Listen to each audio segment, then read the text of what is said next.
Thank you, Hussein, for this kind introduction. And good morning, everyone.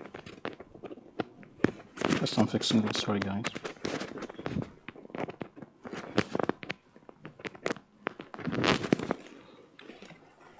First of all, I would like to thank Tamuh for organizing this wonderful and intellectual event. And also, I would like to thank them again for inviting me to give this talk. So today, the presentation is about digital transformation from leadership perspective.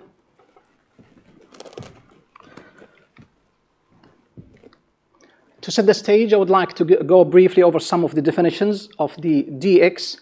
First of all, there's kind of a maybe overlapping between digitization and digitalization. Digitization is a process of changing from analog to digital, while the digitalization, there's kind of a subtle difference between them, is the use of digital technologies to improve the processes.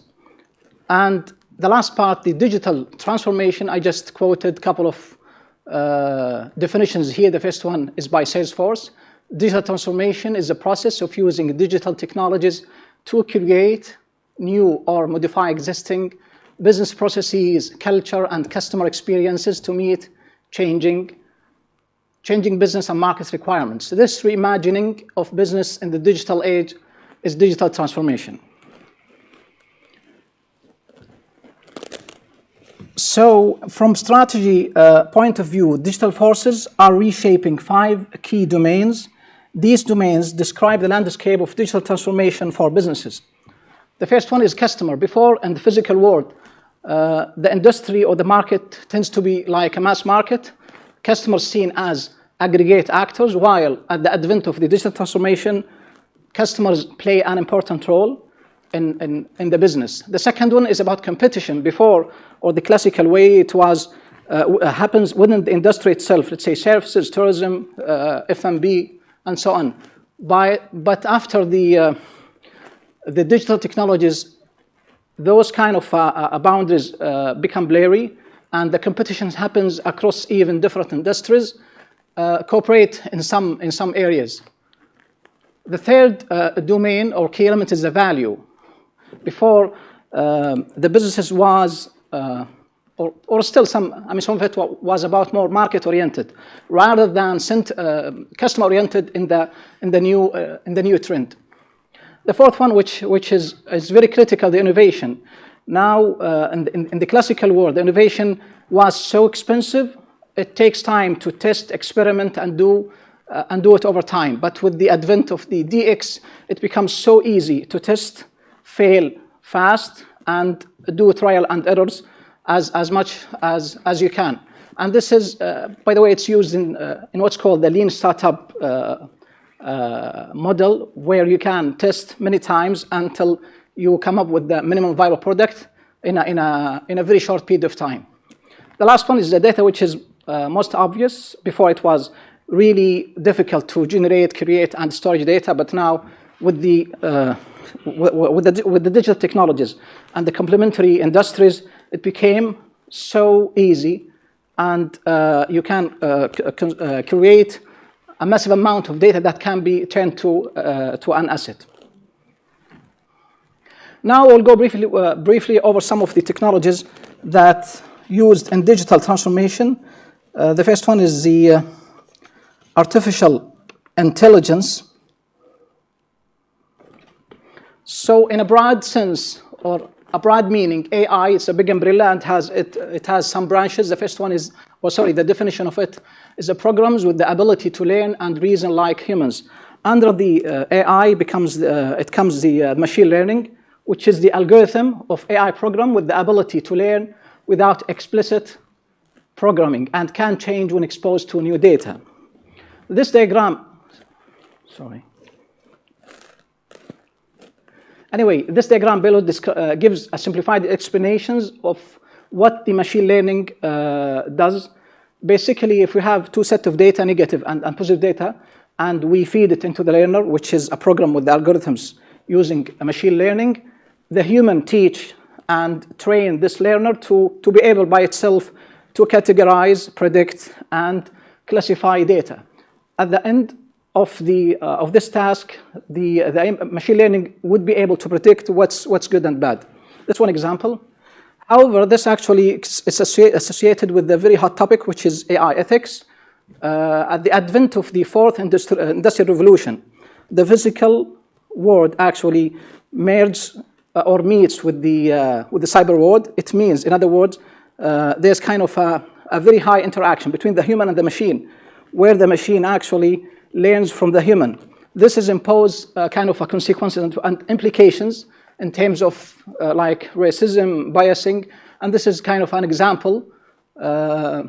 Two sets of data and crime records have been fed through like machine learning algorithms, and it figured out the black guy is more riskier than the non-black, while the record, his record is even less harmful or less riskier than this person. The other technology or maybe concept of digital transformation is a big data.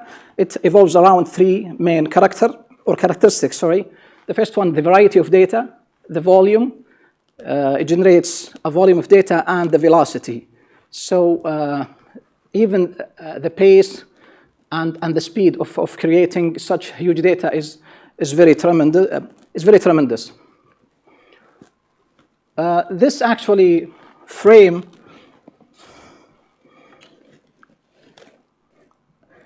so since the data sharing and integration is expanding to have multi-party business to business and cover the end-to-end chain, this present additional challenges for organizations. So for that reason, organizations try to move to the blockchain technology to add more trust all over the end-to-end actually chain. So now it shares the data, the business processes, the contractor with other parties.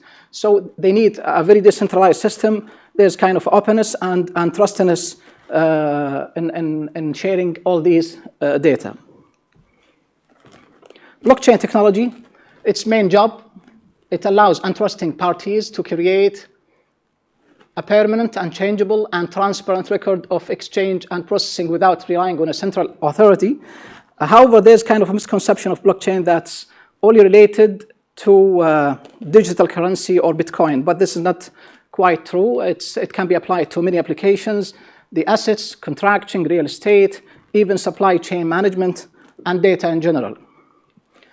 This diagram on the right side gives a brief or a very clear comparison between the classical way of transferring money between international banks and using the Bitcoin. The first one, it goes through like 4 stages with, so even the highest is relatively costly compared to the Bitcoin based technology.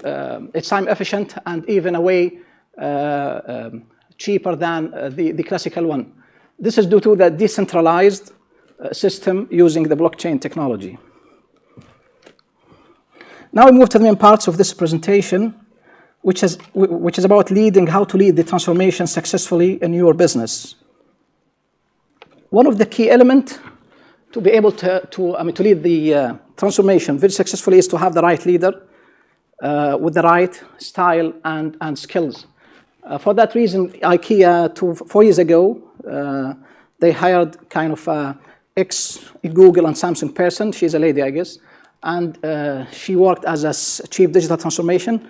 And by the way, at IKEA, it's one of the most successful businesses in transforming its business from the classical and still providing its services through the classical physical way plus the digital channels.